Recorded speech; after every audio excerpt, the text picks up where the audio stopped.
Welcome to the Bayesian Conspiracy. I'm Eneasz Brodsky. I'm Steven Zuber. I'm Jay Sticky.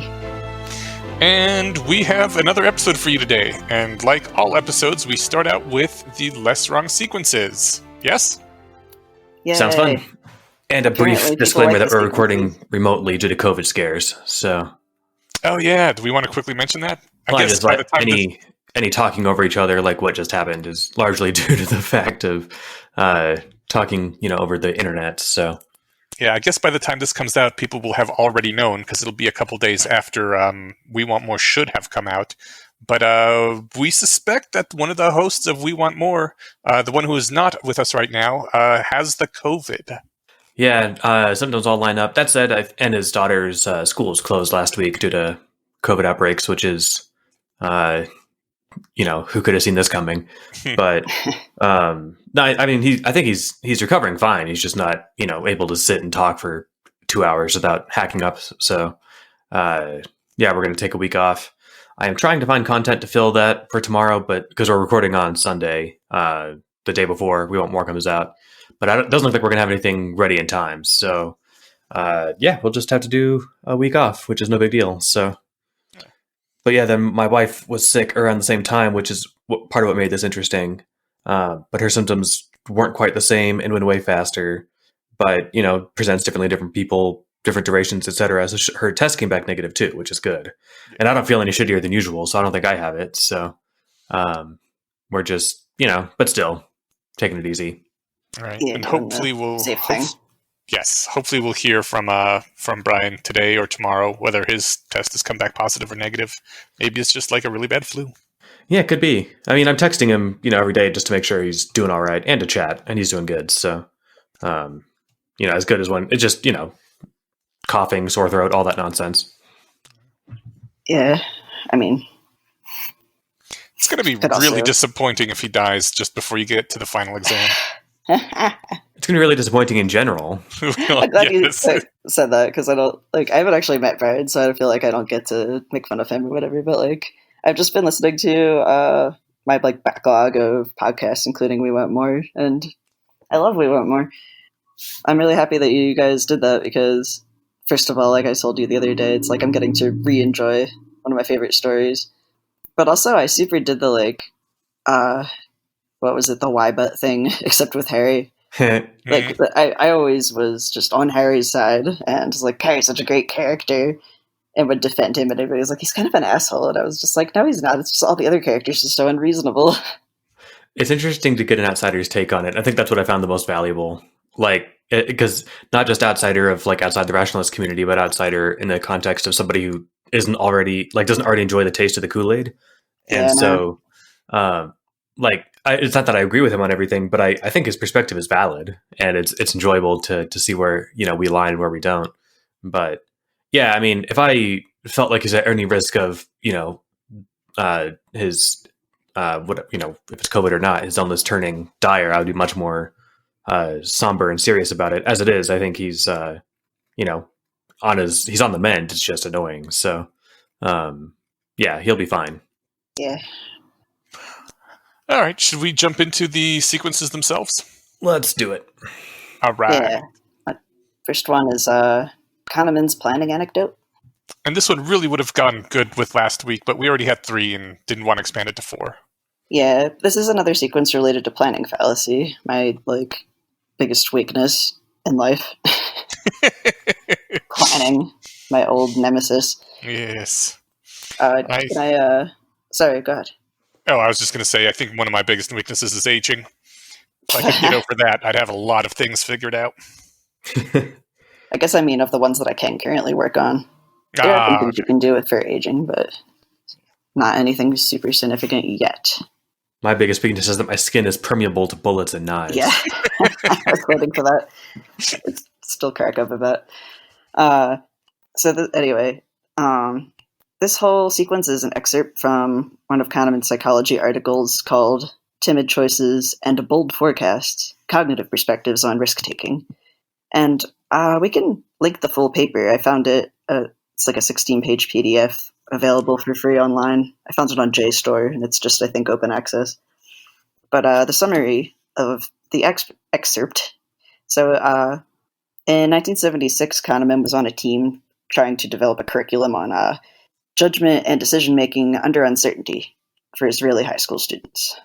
And after a year, the team met to discuss how long they thought this project was going to take to finish. And Kahneman wanted to make the conversation more productive, which I appreciate. So he had everybody write down how long they thought it was going to take before they had a complete draft ready for the Ministry of Education. And he says the estimates, including his own, ranged from 18 to 30 months. So then he asks one of the members who was an expert in curriculum development, so you've been doing this for a long time. In your experience, how long did other teams like ours take to complete their projects? And the expert says, of the ones he could think of, 40% never finished. For the rest, he couldn't think of any that took less than 7 years or more than 10 years. And also, he adds, Kahneman's team seems slightly below average in resources and potential. Which, and the great part, yeah, and the great part is that he says that 40% chance of failure and then taking at least 7 years. Neither of these were outcomes that were an acceptable basis for continuing the project. Yeah, and right? So they ignored this. Yeah, it says it was so demoralizing that they just ignored the expert's forecast and also stopped attempting any long-term planning. Yeah. And so the end of the excerpt is the project eventually reached completion 8 years later. Yes. However, in the comments, in the original Less Wrong post, someone wrote, there exists a curriculum for the study of judgment and decision-making under uncertainty for high schools. Somebody spent 8 years developing it. Where can we get this curriculum? And in reply, somebody else linked to an article review of Kahneman's Thinking Fast and Slow, which I took a little clip out of. Part of the pleasure of this book is Kahneman's willingness to incorporate counter-arguments. He inspects his own misjudgments, including a painful decade sunk into a committee work for a high school textbook that never saw daylight, and he led the project. So apparently it actually never saw daylight after all that. That is... It's like they finished it, but 7 years after the planning window, and no one wanted to buy it when they were done or something. Yeah, as a couple other people pointed out, that the curriculum's going to be out of date now. Yeah, that's a good point. But I guess it at least informed his writing on Thinking Fast and Slow. So yeah, maybe planning a curriculum is way harder than writing a book, but it shouldn't take. I was about to say it shouldn't take that long, but I'm not even an industry expert. So what's funny is if we're sitting down for a planning meeting at my job and someone's like, all right, well, the goal is to try and get this out end of Q1 next year. What do you think we can get done in that time? I don't think that an acceptable answer would be, I don't think this is possible. So I wonder how much of that is just kind of inherited from the work environment, to where saying that I don't think this is even doable, or that hey, look, I looked at the numbers, imagine you're sitting down with your friends to do a startup or something. And they're like, all right, well, what do you think the odds are of us getting to market by the end of the year? And I think that if you're the person who points out, be like, 80% of these never make it, past the whatever, even to the alpha phase, right? I don't think that they would let you come to the next meeting. But I think there's a difference between a startup where that's kind of understood, though, that that's the risk you're taking, versus something like this sounded kind of more run of the mill. Could be column A, little column A, little column B. The only startup I've worked at is a fairly robust one, and I got in 6 years in. But at the beginning, it was funded by one guy who was paying 3 engineering salaries. So he clearly was at least gambling with the confidence that this would go to somewhere, because he was spending hundreds of thousands of dollars trying to get it going, right? Mm-hmm. But if it's you and your friends doing it in part-time, that's different. But trying to actually sit down and start a company and with payroll, and I don't know, I've got to think that once you put your, not just $50, but something like $300,000 a year into it, you're thinking, okay, yeah, this better go somewhere, right? Of course, too, if you're getting paid, you'll overcome some of the stumbling blocks that probably stop hobby projects from reaching completion. Yeah. Just trying to imagine working on something for 10 years and then having nothing to show for it afterwards. It's like my career in the video game industry. Now, there are a few games that came out, none of them ever hit it really big. The real victory was the friends you made along the way. Yeah. Womp. Or the stuff you learned along the way. Yeah. Maybe Not to work in the video games industry. a lot of work is probably like that, though. Like, I mean, with accounting, you're just doing the same damn thing every quarter, and then the numbers go away and don't matter anymore. I would assume, like anything where you're working on an assembly line or extracting resources, you don't see the finished project. You're just kind of doing the same thing every day. I guess maybe most jobs are like that. Or after 10 years, it feels like you haven't really done anything aside from getting paid. I felt way more satisfied that I was like being useful to humanity when I was working like a food service job than when I was in the games industry. It would have been different if I was making games that people love that were really popular, but we switched from like a model of trying to make like dungeon crawlers and tank games and like web game stuff to clickbait mobile game bullshit. Oh, yeah. That first of all, I was like, we're making like slot machines, which is just exploiting people's psychology. You're not even giving them a cool product in return. And then secondly, like, you know, when you're working in food service, it's like, well, at least I'm providing people with food, which is one of the like basic necessities of life. Yeah, I think the most profitable mobile game is Clash of Clans. And I think it just hit 8 years on the market. And I'm not sure what it's made, but some billions of dollars. And like comparing it to like the slot machine random, nonsense cash grab apps that people just, generate, put out for a month, try and make some money and then start on the next one. Like this one at least offers a game underneath and all the paid stuff is optional. So like it's not pay to win or pay to play. It's just pay to fast track, which you don't have to do. So, like, I don't know. I think that I still don't get the psychology though. I tried playing it and I was just like, there's nothing fun here. Oh yeah. I mean, it feels like those kind of farming game type things where like, it's basically a resource management game, but then the fact that you can also pay to get ahead like means that people are playing it in order to compete with friends, I guess. Yes, but I mean, I think the main difference between like it and Farmville is that you get to build armies and attack other people's bases, and so like there's actually like a game component to it that isn't just click. Yeah, but like I mean, it's not a stellar AAA game that I recommend to anybody. But I'm just thinking of as far as successful mobile games that aren't at least complete crash grabs. They at least put work in to make it an actual game, even if that isn't like the main draw. I want to create a game called Complete Cash Grab, where you pay $5 to attack like someone else on the map, and then they defend themselves by paying dollars, and whoever spends the most dollars wins. There was an app briefly on the App Store, I think, called like I Am Very Rich. Yes. Yeah, I remember that. Yeah. The 30-second version or the 10-second version is that basically it cost, I think, $50,000.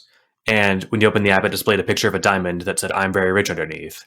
And I think the guy sold 3 of these. Oh, he actually sold some. Yeah. Probably to teenagers in Dubai. Nice. Which, I mean, that's the thing, is this thing would have taken a few days to spit out and get approved by Apple. The fact that it got approved at all, they changed the rules and you can't do that anymore. But, just make a quick 150K and, Jesus, I mean, that sounds awesome. My brother got a quick $20, or I guess half of that. Do you guys use the Google survey thing at all? No. Every now and then, like roughly once a week, sometimes twice, they'll send you like a few quick questions, and for every question you answer, you get between 5 and 10 cents, and each one only takes a few seconds. And I've been doing it for a while, and you don't actually get money; you get Google Play credits. Oh, okay. Yeah, because I was going to say I've done Mechanical Turk, but that's okay. Different. Yeah, no. Google Play credits is oftentimes based on like, hey, where have you been recently? What did you spend money on? It's and you don't get money; you get Google Play credits. And I've used some of the credits before to like rent a movie or whatever. But I was if you don't use them within a year, they go away. And I was like at $25 in credits, and they were starting to go away as fast as I was earning them, just because I like didn't really have anything to spend them on. I'm like, I don't want anything from the Google Play store. I don't want to this crap. Yeah, I bought a podcaster, which I really liked, and then I haven't needed any other shit. And so my brother, who does web development now, I told him, look, just put something real quick on Google Play for $20, and I'll buy it, and you'll get the commission you can get from that. And so he made an app that does nothing and called it like the useless app or the app that does nothing or something. And I bought it, and so now he has some of that money. Because my money was my Google Play credits were literally going away, and I would rather they go to my brother than to just disappear. Yeah, sorry, I misunderstood what you were saying, but that's actually really funny. Yeah, that was kind of cool. He could turn that into like an actual service till he got shut down, and be like, hey, you can buy money with my app that costs nothing to download, but then you spend Google credits on it. And no, it needs to be through the purchase of the app, doesn't it? Yeah. Although perhaps you could buy like in-app tokens or something. Yeah, right? but then he'd have to like put more work into it. This was something that he just threw together in No, 20 but minutes. then I'm saying he advertises it as saying get 90% of your Google coins back as cash, and that could be his service, and then he'd just Venmo the people the money, 90% of the money, and keep 10% for himself for his trouble. That We're could like way off work. track, but I do want to point out that there's a business that will give you back most of the money of your gift cards that you receive for like holidays or birthdays. Which I saw a guy pitching that on Shark Tank. I thought that was kind of funny. Oh yeah, no, that's a thing, and it's hilarious that is a service that people need and use, but that's super not on topic. No, yeah, okay. In that case, we should go on because we could just keep talking forever. I'll restrain myself and drag us back into conjunction fallacy. Huzzah. Does anybody else like? When I was reading this one and the conjunction controversy, it was like the conjunction junction song was just stuck in my head. Yes. Schoolhouse Rock. It wasn't when I read it, but now that you have said it, it will be forever after. So the conjunction fallacy is a whole bunch of examples, and I'm only going to pull out two quick ones so that we can cover what it is. It starts out with Bill. Bill is 34 years old. He's intelligent, but unimaginative, compulsive, and generally lifeless. In school, he was strong in math, but weak in social studies and humanities. And then it gives you a series of statements about Bill, and you have to rank them in order of how likely they are. I'm going to ignore most of them. The three important ones is Bill is an accountant, Bill plays jazz for a hobby, Bill is an accountant who plays jazz for a hobby.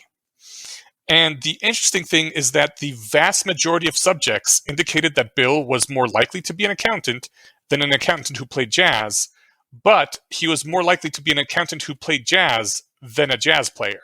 Which, if you think about it for a while, either Bill is an accountant or Bill plays jazz for a hobby has to be either one of those more likely than Bill is an accountant who plays jazz for a hobby. Because any subset of people who are accountants or who play jazz is not going to be 100%. Or even if they are, it would at most be equal, right? There would be no world in where it's more likely for someone to be an accountant who plays jazz than to just be someone who plays jazz. Yeah. And the thing that Eliezer was pointing out was these people were supposed to rank these 6 propositions by probability, starting with most and ending with least. And then he points out that the conjunction rule of probability theory states that for all x and y, p of x and y is going to be less than or equal to p of y. So the probability of x and y are simultaneously true. That x and y are simultaneously true is always less than or equal to the probability that y is true. Violating this rule is called a conjunction fallacy, and yet when you give people these kinds of like thought experiment sorts of things, like here's this guy Bill, he's like this, people aren't thinking about probability, but there's a psychology thing that happens. Well, I don't know if Inish, if you wanted to like explain more of the Yeah, I'll give a couple more examples that were given in this. Another one was considering a regular 6-sided dice that has 4 green and 2 red sides. It's going to be rolled 20 times, and you have to select a sequence from a set of 3 that might show up, and if it shows up, you win $25. And one of the sequences options was red, green, red, red, red.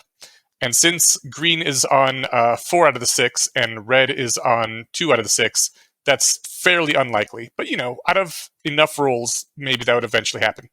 Another one of the options was green, red, red, red. And if you'll notice a thing about these two, it's not immediately apparent, but if you stop to look at it for a second, red, red is strictly a subset of green, red, red. Because the second one is just the first one with green in front of it. So in any sequence of die rolls, if number 2 appears, number 1 will have to have appeared as well. But number 1 could appear without number 2 appearing. Yet, nonetheless, 65% of subjects chose sequence 2. In theory, because this seems to be more representative of the die, since it has a higher ratio of green to red sides, and the dice has a higher ratio of green to red sides. But again, strictly wrong, because there's no way you could get to without getting through number 1 and an extra condition on top of that as well. Yeah, so it's almost the analog of the thing about Bill the accountant, where sort of, if you think about, like the word representativeness, people are kind of like, instead of thinking in terms of probability theory, they're kind of thinking in terms of representativeness and like pattern matching. Yeah. Or is what I think's going on? Yeah, the second one feels fairer because it looks more like it's got more of a balance between green and red. And so at a non-probabilistic intuition at it, you're thinking, well, if I had to guess, I would say there'd be some number of greens and some number of reds. And the first one looks too red heavy. So I'll say 2, where it has a couple of greens and the same number of reds. But yeah, that's it is just the exact same pattern of 1 with a green before it. And that it's funny. Yeah. I mean, I was thinking too about the Bill example. I remember when I first learned about this in high school, it was like, I forget, it was Linda or Alice or some, 1970s girl name. And it was like, Alice is a feminist who is also a librarian or something. They give some vague description. But, if you want to wait just a little bit, that's literally the next post. Oh, is that right? Yeah, that was one I hadn't finished reading yet. Oh, that's the one. Yeah, perfect. Okay, yep, I will skip it. Anyway, that one did appear in my high school textbook. Yeah. What was your experience with it when it did? Or maybe we should wait to you can tell us your experience. We'll hold off and see if I can summon any memories from high school that are like not whatever, or that are autobiographical rather than just like data. But yeah, the third example is my favorite. It's easy to summarize because it feels less abstract, like mathy somehow than the first two. Certainly the second one feels like you almost have to do math to see it, even though you really don't. But the third example was 1983. Or published in 1983, and was conducted in 1982 at the International Congress of Forecasting. The experimental subjects were 115 professional analysts employed by industry, universities, or research institutes. 2 different experimental groups were respectively asked to rate the probability of 2 different statements, each group seeing only one statement. 1. A complete suspension of diplomatic relations between the USA and the Soviet Union sometime in 1983. And 2. A Russian invasion of Poland, and a complete suspension of diplomatic relations between the USA and the Soviet Union sometime in 1983. So you had 2 groups, each were asked one of those questions and asked, how likely do you think this is? The estimates of probability for both were low for both, but significantly lower for the first group than the second. Which, again, if you were able to see both at the same time, you would see how insane that is, because a complete suspension of diplomatic relations between USA and Soviet Union could happen for any number of reasons. But since 2 gave a reason, it just sounds more plausible. Oh, here's an explanation. Yeah, that sounds likely. Okay, yeah. So I would think it would, suspend disbelief or suspend diplomatic relations or whatever. Yeah, and that's the moral. Yeah, exactly. Adding more detail or extra assumptions can make an event seem more plausible, even though the event necessarily becomes less probable. And then it ends, do you have a favorite futurist? How many details do they track onto their amazing futuristic predictions?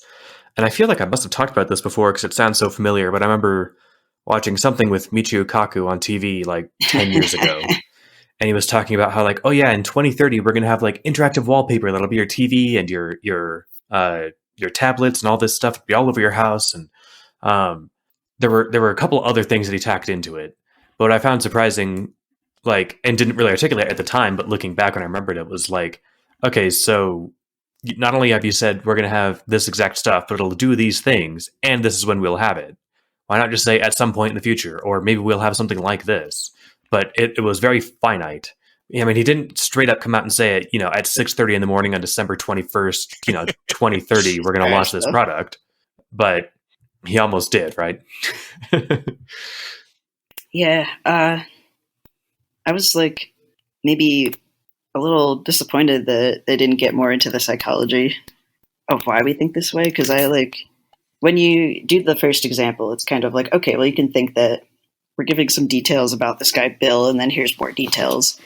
And if you think of, okay, well, maybe humans, when they're modeling other humans, are thinking of a story, or they're thinking of stereotypes of people. Like the feminist librarian one makes that one seem more obvious, because you're like, stereotypes about librarians, or just like likelihoods about someone who is a librarian is likely to, they probably have a master's degree, they're probably well educated, but then Well, the ones about politics and the like probability of the dice doesn't. You're not telling a story in your head about dice, so it really seems to be something that, like, in the math part of our brain that's broken that way. Well, if we want to get into the next post, that specifically does mention why this happens.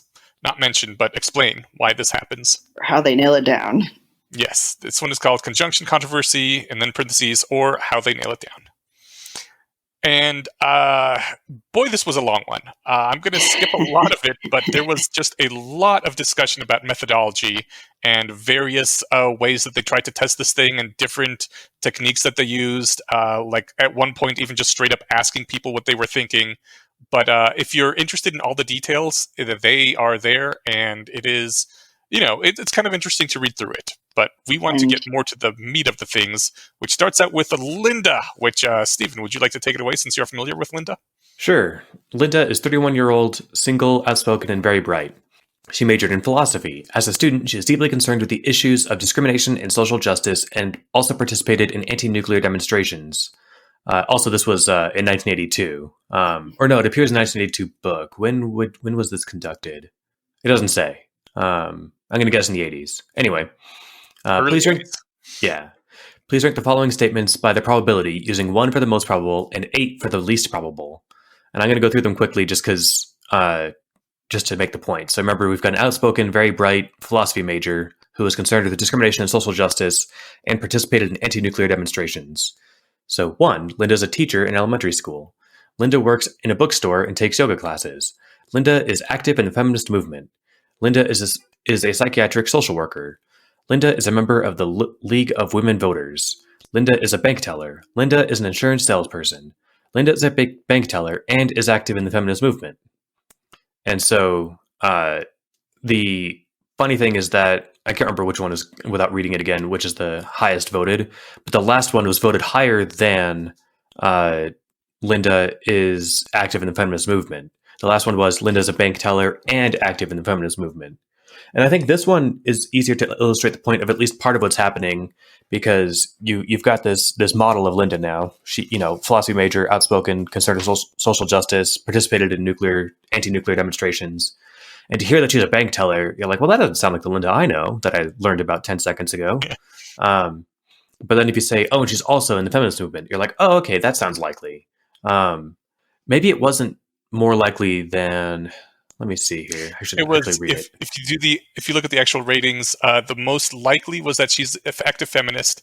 Second most likely was she's a bank teller and active and feminist, and least likely it was she's a bank teller. Right, that's right. Yeah. But they still put that at higher than than just active in the feminist movement. Bank teller and active was more likely, according to people. No, bank teller and active was more likely than just bank teller. Yeah, that's what I'm. Oh, okay. And do you remember? They had 6.2 for that one. Yes, 8 is least probable, 1 is most probable. Okay. So the scale is kind of reversed. Right. Where the lower the number, the more probable something is. Stephen, do you remember, like, when you came across this, how you felt about it, or how your class reacted, or anything? I don't. It's hard to distinguish any memories I'm trying to conjure from ones I'm making up. If I am running with my intuition that my memory is, give it 30% chance that this actually happened, I seem to have some inkling of a memory of people saying, of people defending their decision that the 8th one was likely, or likelier than just being a bank teller. And I think because we're using the same sort of psychoanalysis reasons I was using earlier, right? Where it's like, well, no, but it said that she had all these things. It's like, yeah, sure.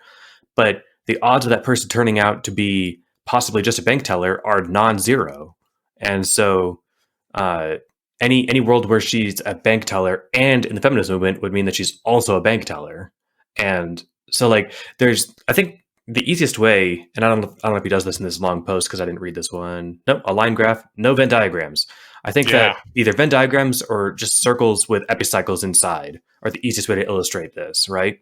You've got the whole space of possibilities of what she did, and in one circle you've got Linda as a bank teller, and inside that, because it has to be inside that, inside the bank teller circle is Linda as a bank teller and something else, right? Yeah. So you can have in the feminist movement as a bigger circle, but it's only going to be partially overlapping with the bank teller one. It's easier to visualize with a whiteboard. Right. No matter how big the feminist movement circle is and how small the bank teller circle is, their intersection will always be equal to or smaller than the bank teller circle, because it just has to be.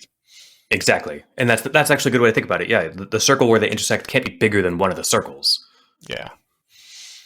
So he goes through a whole lot of why people make this mistake, and eventually the researchers came to the conclusion that subjects substitute judgment of representativeness for judgment of probability, which means their feelings of similarity between each of the propositions and Linda's description determines how plausible it feels that each of the propositions is true of Linda.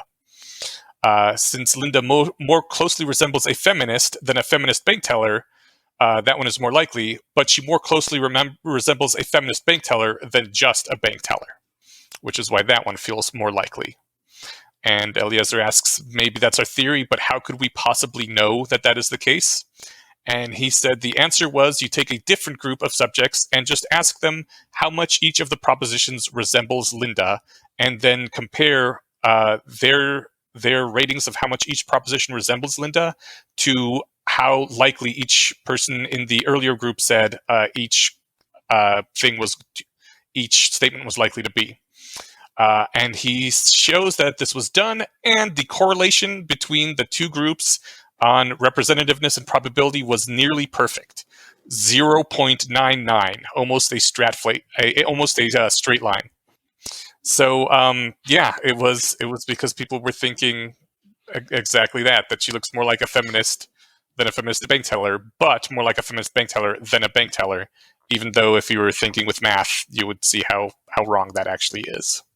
I love it. And what's fun is like that's the kind of like I don't know, creative approach to like how do you okay, well this is what we think it is. How could we possibly test it? That's a very creative answer, like to approach that problem. And that's why I really liked the field enough to go to school and learn more about it. That kind of creative problem approach. There's a few ways that they tried to test, like just to really make sure that this bias was happening too. Where it was in the previous one too. It was they said that to make sure that people weren't just misunderstanding the word probability. That was why they were. This is really long. Yeah, it really is. He makes a similar example. They did the same thing with doctors judging what symptoms are likely to present. They did the bet part to make sure that people weren't just misunderstanding what was meant by probability. And then they said, well, it might have just been that people were thinking B to mean only B and not A. And so that was the one with the doctors where they worded the instructions, the probability they will be among the conditions experienced by the patient, and then an explicit reminder, the patient could experience more than one of these conditions. Yeah. And they still ran into the conjunction fallacy, but then also found the probability rank and representative rank exceeded 95% when they did the secondary test. Yeah. I still wish that they had gotten into I think without. I'm sorry. Go ahead. Why, or some hypotheses of why our brains might be wired like this.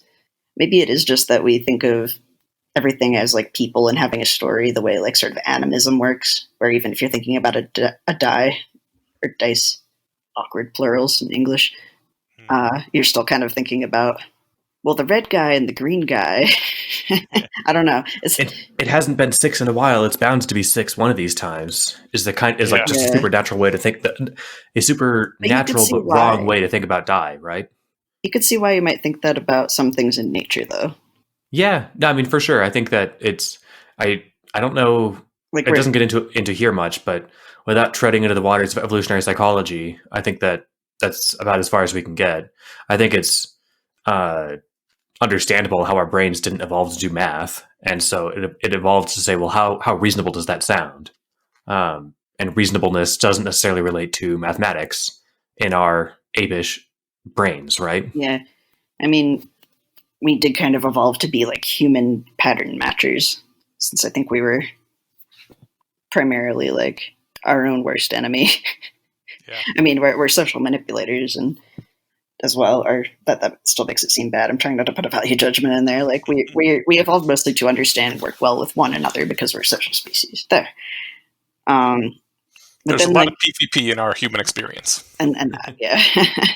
The like second half though of the sequence is just, I think Eliezer actually uses the phrase like hammering it down, or well, he says nailing it down. But why do I keep hammering on this? Well, it's because this fallacy, the conjunction fallacy, he says, was probably the single most questioned bias ever introduced, which means it now ranks among the best replicated. Yeah, I like that. He says he continues saying questioning in science calls forth answers, and links that over to the proper use of doubt sequence post. Yeah, which is a great thing about science. This is how you summon answers, by questioning things. It is almost an eldritch ritual. I emphasize this because it seems when I talk about biases, especially to audiences not previously familiar with the field, a lot of people want to be charitable to the experimental subjects. But it's not only experimental subjects who deserve charity. He says scientists can also be unstupid. Someone else has already thought of your alternative interpretation. Someone else may have already devised an experiment to test it. Maybe more than one. Yeah, and I wonder if it's, when you read these kind of studies, psychological studies, it often feels like you're trying to trick people. And that's why, like, these subjects didn't know what was going on, and these scientists tricked them, and like, I've got to defend them. Yeah, I don't know. I've encountered that attitude before, and that's weird. Where like, oh well, studies show this. It's like, well, the people probably were doing this, this, and this in the study. You know, they didn't realize that the researchers were going to blah blah blah. I'm just, like, I think you're misunderstanding the point of this. Yeah. So, I mean, on the one hand, I totally agree with him, especially, well, okay, so real quick, he also says, like, a blank map is not a blank territory. If you don't know whether someone has tested it, that doesn't mean no one has tested it. And so all the sequences were written before the replication crisis, which it kind of makes the whole thing it puts it in a different light, because yes, he is correct, and lots of these things have been multiple times tested and verified. But there's also a number of things which weren't, and were just accepted as common wisdom. And when the replication crisis hit and people started trying to replicate this stuff, they fell apart. And I think a lot of people nowadays are a bit more wary about things, specifically because of that. Things that they were told were rock solid turned out not to be so much. Yeah, we'll have to get a sorry, I was just going to say, we'll have to get a psychologist on at some point who knows all the modern stuff. I've got somebody in mind if they're interested to talk about, like, cool. So you use the word fall apart. I think more like things were shown to have holes in them. Like, I don't know how much of the edifice of our last century of knowledge, especially like in social psych, completely fell to pieces. Like, whether or not you can get somebody to sit in a room filling with smoke because, bystander effect or whatever, that there might be reasons explaining what was going wrong with how that experiment was done in the whatever decade it took place in. But bystander effect is still probably definitely a real thing with or without that experiment. And we can devise better ones that have demonstrated the same thing. But like that one in particular doesn't replicate or has problems with it, right?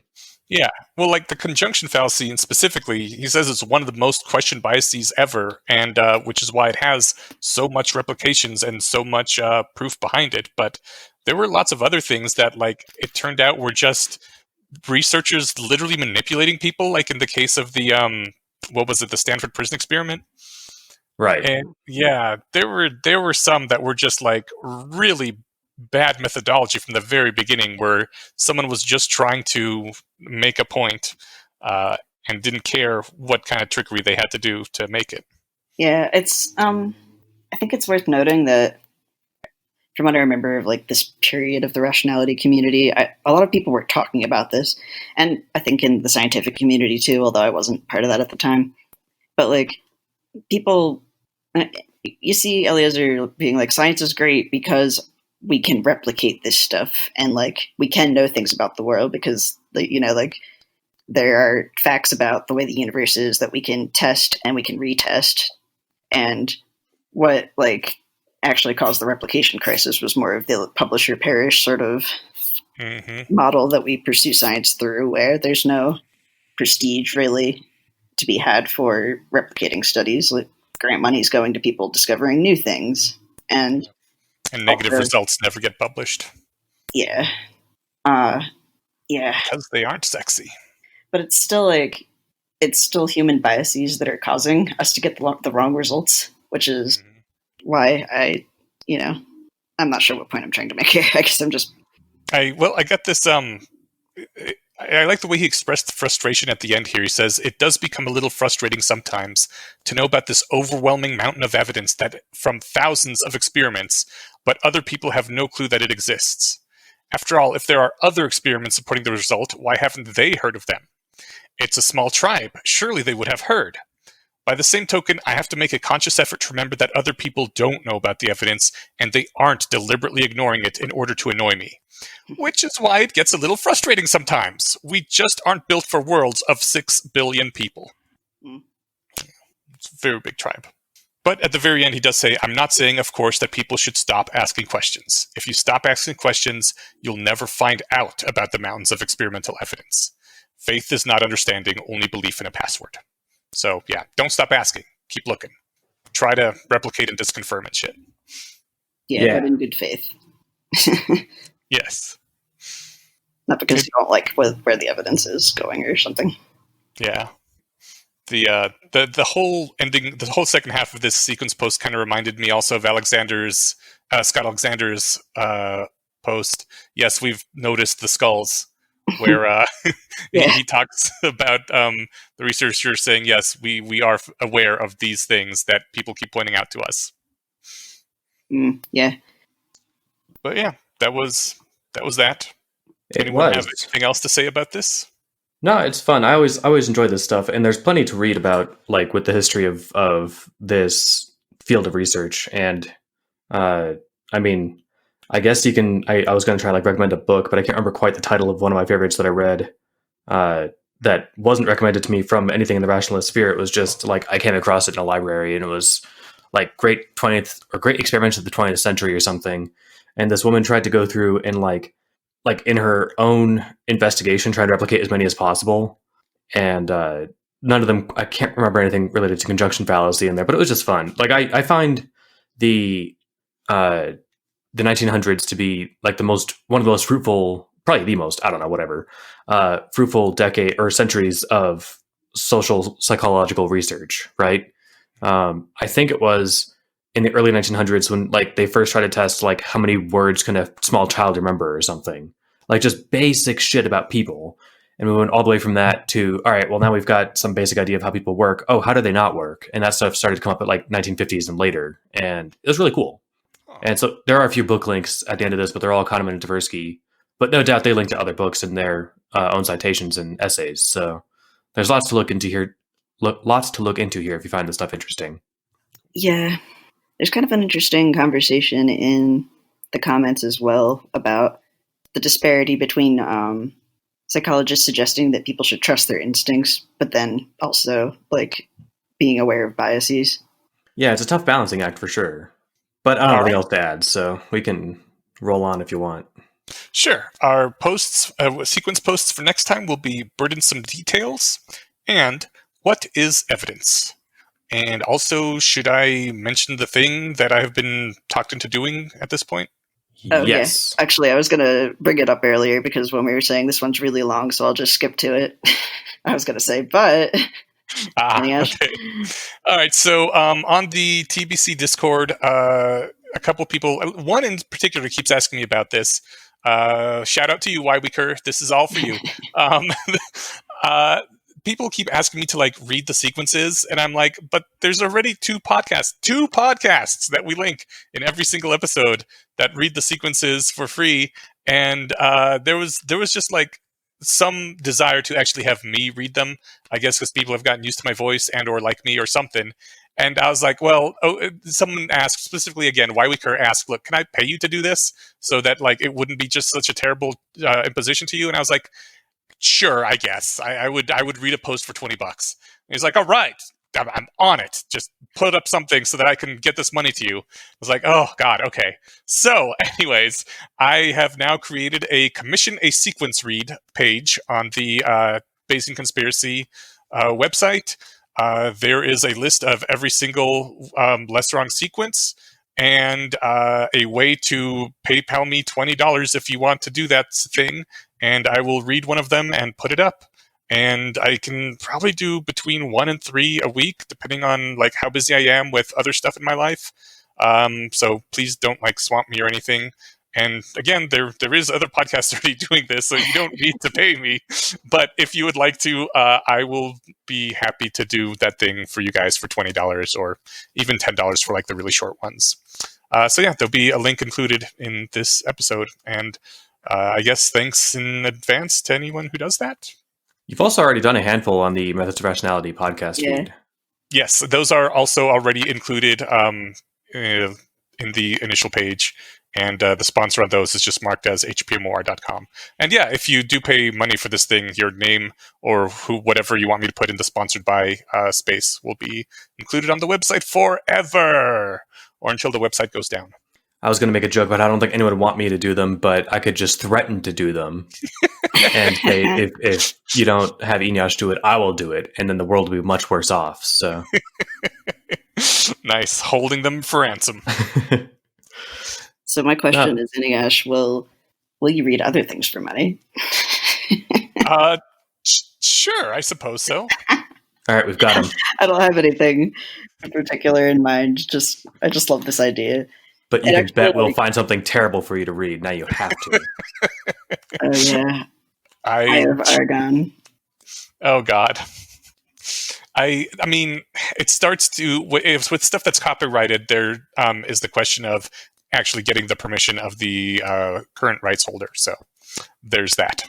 The sequences are easy because Eliezer has already publicly said, feel free to do what you want with this, guys. Alrighty, shall we move on? Yes, what are we talking about for our main topic this week at Eneasz? Well, that is a good question because, I don't know, over the past few weeks, I in particular have been kind of down and full of anxiety, and I think it's in large part due to the election. I don't know how you guys have been feeling. Have you guys been feeling the same way? Oh, yeah.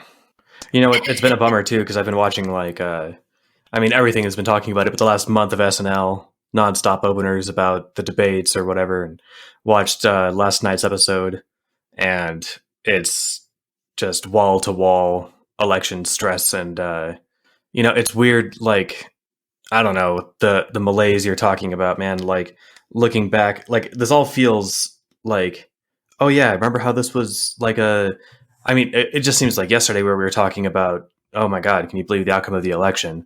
And then it's like, oh yeah, like 3 times a week, this insane bullshit. You know, like yesterday, the president tweeted out a video of those trucks full of Texans harassing that Biden bus that they eventually ran off the road.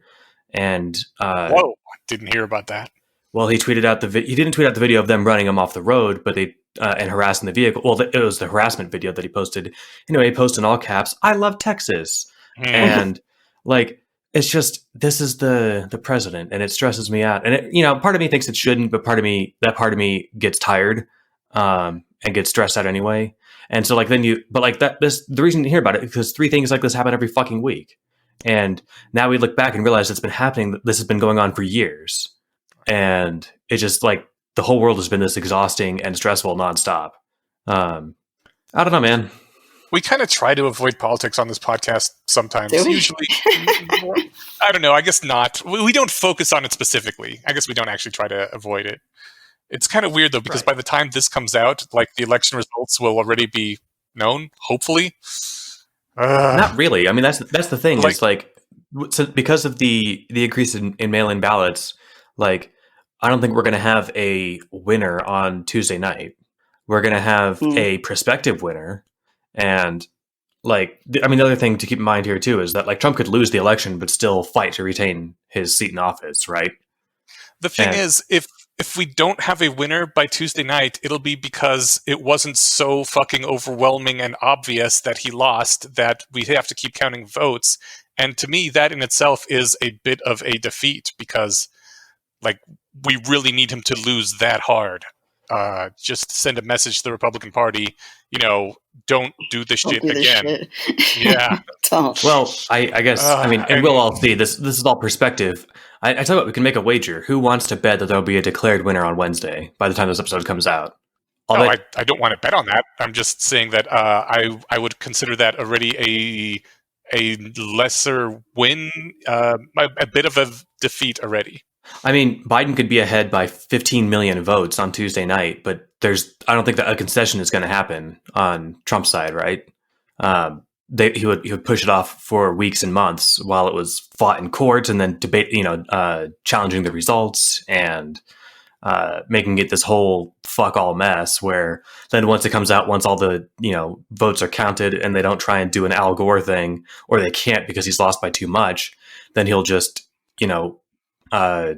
sue the committees that are counting these and drag this out for years, right? I hope he sues individual voters for not voting for him. I mean, I wouldn't put it past him if he thought he could get away with it. Yeah. So I guess it sucks because like everyone's saying, oh yeah, no, vote him out. We'll all get this over with, and I don't see it happening. I see and everyone probably by now has heard, but like Walmart in the U.S. stopped selling guns. Oh, really? This week, yeah, I think that like Red Cross volunteers have been sent instructions on how to handle basically prospective civil unrest next week. And I guess the thing with Walmart, to take it with a grain of salt, like they don't sell the kinds of guns that you use to kill people with. They sell, Really? Yeah, they sell like hunting. They sell the kind of guns equipment. you can use to kill people with.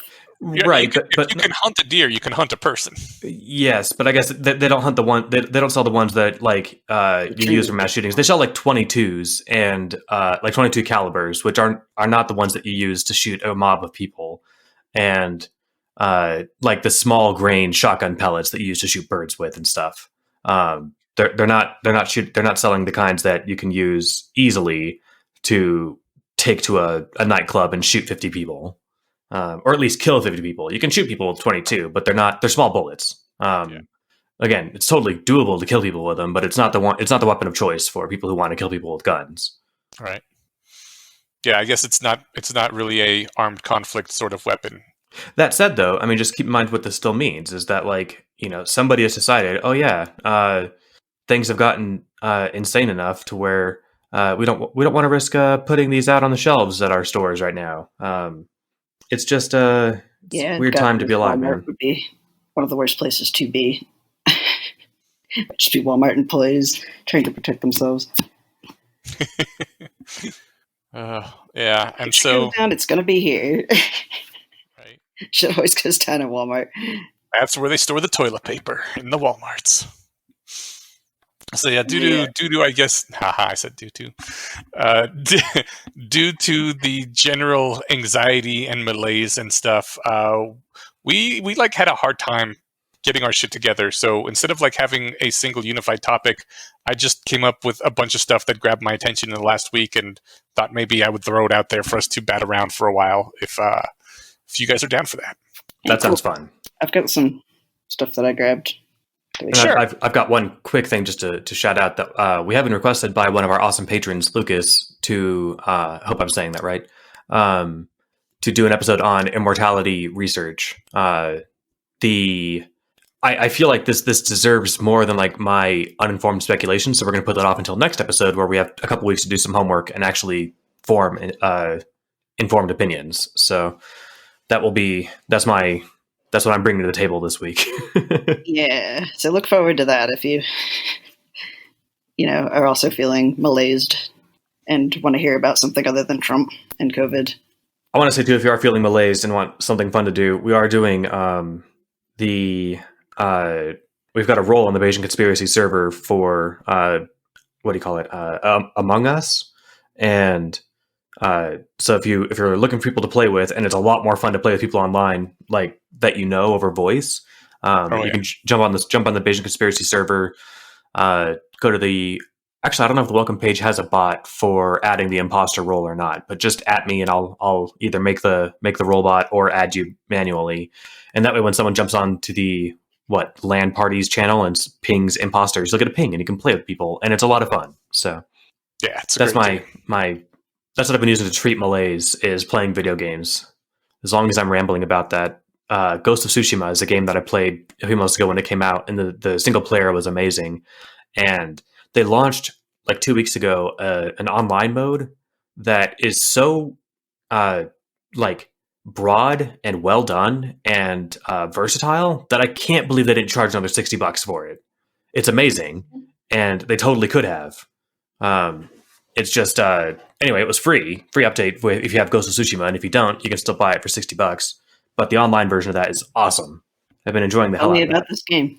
Like, why would I enjoy it? So the online is different than the single player. In a nutshell, it takes place in the age of the samurai. They're fighting off a Mongol invasion, and I played it coming off of Last of Us 2, and so this had the gameplay is never stops being challenging, but it's you're able to master it and actually get good at it, and then really enjoy it. It never stops being rewarding either. It's not like Dark Souls where it's just you super meat bull your way into the enemy over and over until you memorize their movesets. It's just a lot of fast timing, a lot of, okay, how do I go against this person? It's a game that requires a lot of quick thinking and strategizing while in the middle of a fight or approaching one. You can coordinate things, you can set things up. And then the game is just pretty and fun and has a fun story. So in the non-combat moments too, it's also really enjoyable. And what genre is this? I'm having a hard time picturing this. RPG with katanas. Did you ever play it? Okay, I didn't play it myself, but it looked a lot like the first-person fighter kind of thing, like Ninja Gaiden. Okay. No, I think this is more like, if you hit a button, you're going to take damage, and damage is severe. It's not like just a smash the square button until the enemy's dead kind of thing. Oh, okay. It's I don't want to rail on it for too long, or not rail on it, but I don't want to hammer home how great it is for too long, because I don't want to suck up the whole episode. But there are enemies with, there are brute enemies, like the big heavy ones. There are ones with shields, ones with spears, and ones with swords. And there are 4 different stances that you learn that you can. One stance is good against shields, one stance is good against spearmen, and you can switch immediately in the middle of combat without pausing the game. I think you hold left trigger and triangle to switch to the spear fighting stance or something. And so while you're fighting a group of enemies and one's coming out with the spear, you quickly switch to the spear fighting stance and then counter that move and take the guy out, and then switch back to the sword fighting stance. But it's just really engaging. Check out YouTube and watch 10 minutes of gameplay and check it out. Yeah, I'll check it out. Yeah. Yeah. There's also a girlfriend reviews on the game. So if you're like me and like that channel. Although she does not say yeah. She says, hold up a minute. That's right. That's the other Hold up a minute. You're ruining my catchphrase. Nice. Okay. I don't know. Should I throw one of them out there or what? I think Jason's going to say something before I interrupted with video game stuff. Oh, that's right. No, Sorry. I was saying that I also have stuff that I found that was cool. I don't know. I could throw a thing out, but Sure, do it.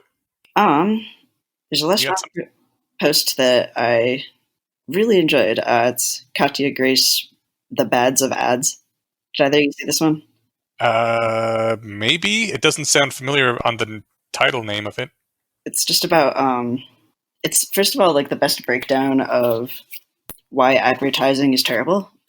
I did see this. Okay, yeah, the saturation of advertising, but it really it breaks it down all the different ways that it just makes life less good, and talks generally about attention theft, and then at the end about what good and ethical advertising might look like.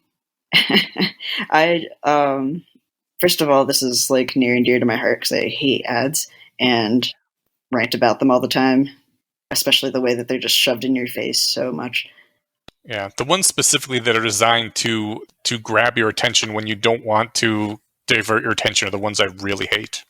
Yeah. Like when back in the day when TV was still a thing and you sat down to watch TV, you knew there were going to be commercial breaks, so you knew when to go and like leave the TV or mute it or whatever. Like that was just part of the deal. But when things are just like there to interrupt your thought process or what you're already doing and try to take your attention, it's like you're literally taking the thing that I use to fuel my life, and I don't appreciate that.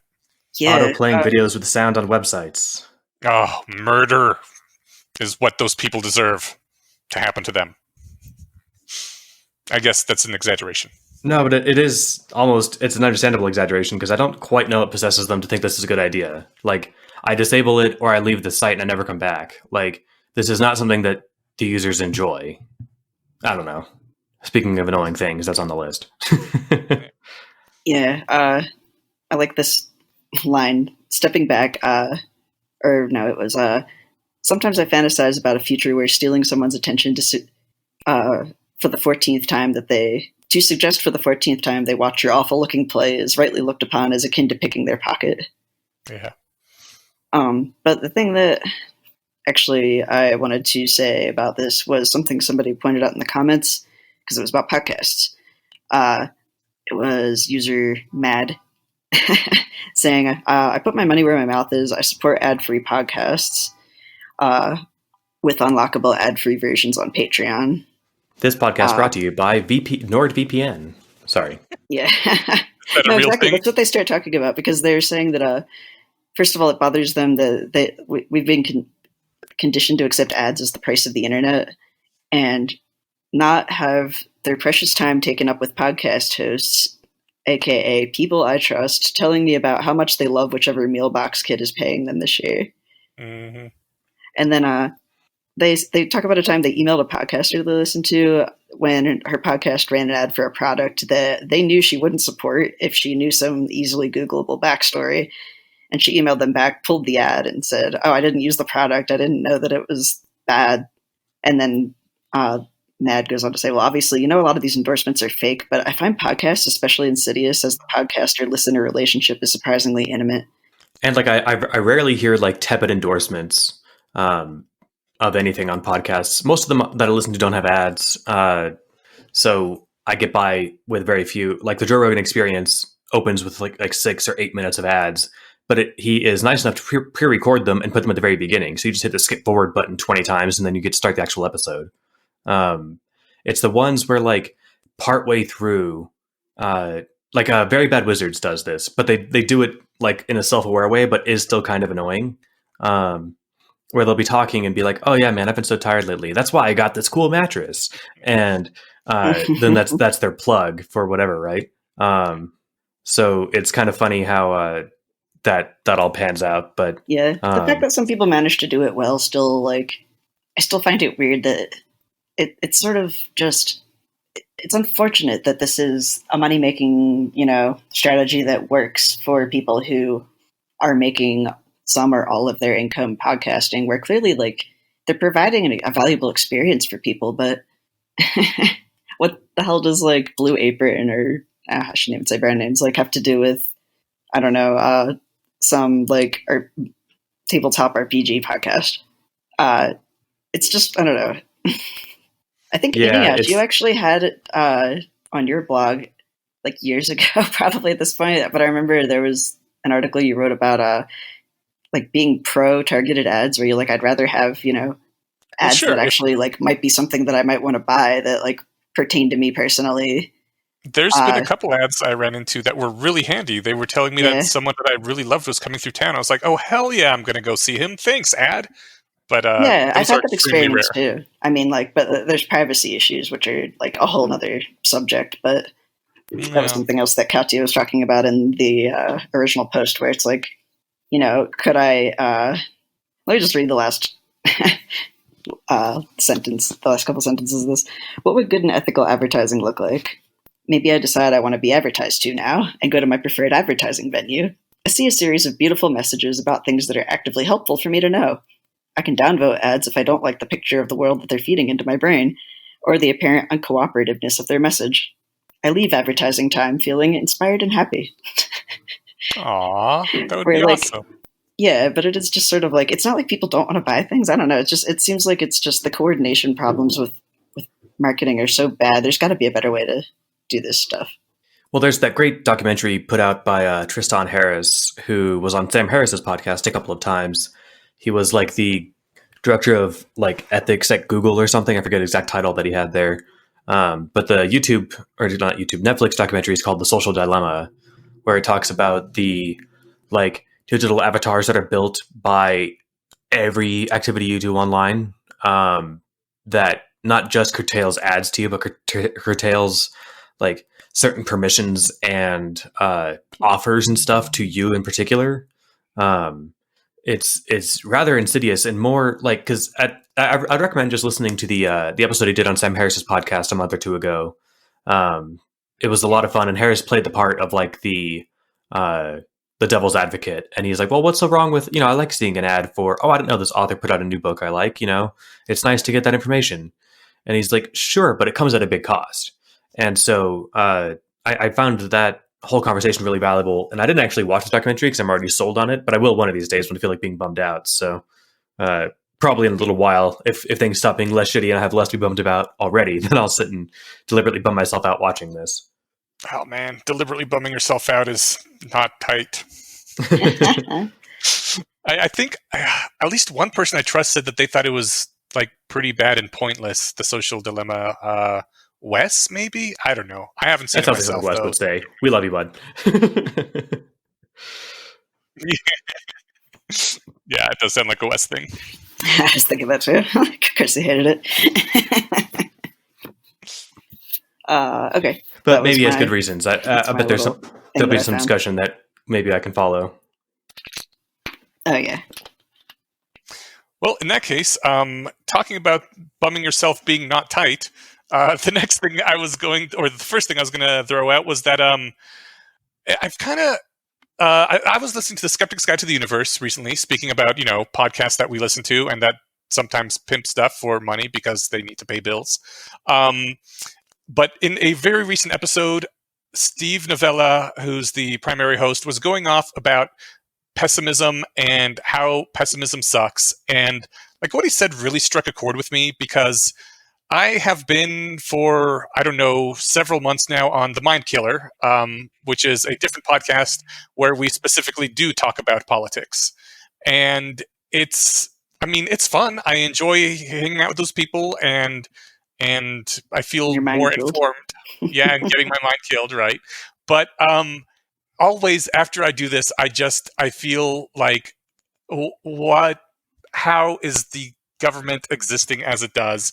And the one of the co-hosts, David, is very much this is the dumbest timeline. The government is terrible. What did you expect? It's always, it's a kind of pessimistic look on things. And like, I'm not trying to shit on David. He's cool. He's a cool guy.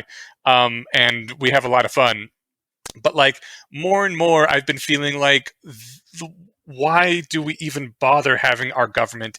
It is awful. If you always expect the worst thing, you'll generally always be right. And just in general, I've been feeling not like I did when I was a teenager, when I was like, hell yeah, if we can like all coordinate and get together and work together on these problems, we can fix our issues. And I've just been having more of a feeling of like pessimism. And Steve Novella pointed out that like pessimism leads to accepting things that suck because, well, that's just the way things are. Of course, everything's awful. Of course, the government's incompetent. And Steve was saying, no, we should don't be pessimistic. Don't accept things. If something isn't good, that is a problem, and you should rage against the machine and go down fighting and screaming because that just, as much as pessimism feels like the wise thing to do because it's it's a correct interpretation of the world, maybe not, it leads to things being worse in the end. So it is a losing move to just be pessimistic, as it brings you to accept crap. I don't know. What do you guys think? It's hard because... Sorry, go ahead, Jace. You actually said, I think that pessimism is like it seems sort of wise because like maybe it's a more realistic view of the world, but like sort of the meaning of pessimism is being pathologically negative about things. Yeah, but what if you are accurately negative about things? Well, I think there's a difference between reviewing the facts and choosing to be like, okay, like, well, first of all, you can interpret what there's so much to unpack. Like, I think it may be actively beneficial to be pathologically positive, to surround yourself with My Little Ponies and Steven Universe and like always see the good in stuff. Well, that's like sort of, there's a difference between, I think, first of all, like deluding yourself about reality. But if you're, I don't know, if you're looking at the news and you're only, like, the thing I always point out is that the news is deliberately like cherry picking stories that have like been focus tested to be as basically attention grabbing as possible. It's more of the sort of attention theft thing. Mm-hmm. When like larger global data about the world shows things getting better, but if you focus on all the stuff that's bad and you over focus on that and you discount the positive repeatedly, you do train yourself to just expect the worst case scenario to always happen, and you lose your motivation because you don't feel like you have any control over your life, over outcomes, or that like humanity as a whole can do anything right. Humanity's doing like really cool stuff all the time, but like when we start looking at, politicians are stupid and I can't believe this is happening and like everything's so bad, it's like, is this really worse than like the Dark Ages? Is Trump in office and like saying like COVID, all everybody talks about is COVID, it's over already, like. But the thing is that like we're working on vaccinations and treatments, and if you think about bubonic plague or other historical pandemics and compare it to now, compare our situation to theirs, I mean, we're so much more informed. There is so much more that we can do. Part of me finds individuals. Yeah, like part of me finds solace in that kind of perspective, where the Steven Pinker style, things are a lot better than they historically have been. Like that's all great, but then it's on the one hand, you don't want to use that as to saying therefore we don't have to push harder and keep going, and you also don't want to say like, well, it was way worse 500 years ago, back when a splinter would give you an infection and you die. Or so therefore, shut up and stop. Yeah, I'm not sure what the formal fallacy name is for that, but I call it the starving kid in Africa fallacy. Yeah. But like in this case, the starving kid was our poor ancestors. But I guess yes, even now in the state of the United States, with over 250,000 dead from fucking this particular pandemic, it like, yes, is that better than bubonic plague? Probably, sure, definitely. But like the point is like we as a species are capable of doing better. I think Australia last month had no cases. Like it is possible for our species to do better. And so like then watching our neighbors and community not is infuriating and drives me up the fucking wall. So, and I'm not trying to put down the positive note you're bringing up so hard. It's just like, I don't want to use any excuse to say like, well, no, but it could be worse, because sure, but that doesn't help, right? That's not what I'm trying to do either, because I can imagine sort of coming to the conclusion of like, well, everything sucks, so what's the point of trying, both as like, or rather, back up. I think it's bad to, make yourself really depressed by how like, focusing on the negatives of everything, and then being like, well, what's the point? I'm going to watch Netflix and not go out and vote or whatever. Or, but also you don't want to just like be like, oh, everything's great. There's nothing to worry about in the world. I think just it's the thing of discounting the positive, which like the thing that it's not being a pessimist isn't having a more like accurate view of reality, being able to look at, okay, there's positives and negatives here. And like that gets you out of either being pathologically like, anchored on everything's fine, so I don't have to do anything about it, or everything sucks, so why bother doing anything about it? It's like are you using, I guess, are you using the way that you view the world to motivate yourself, like in a healthy way for yourself and for the species, or are you kind of binging on outrage porn and then getting depressed and watching Netflix? That's a good point.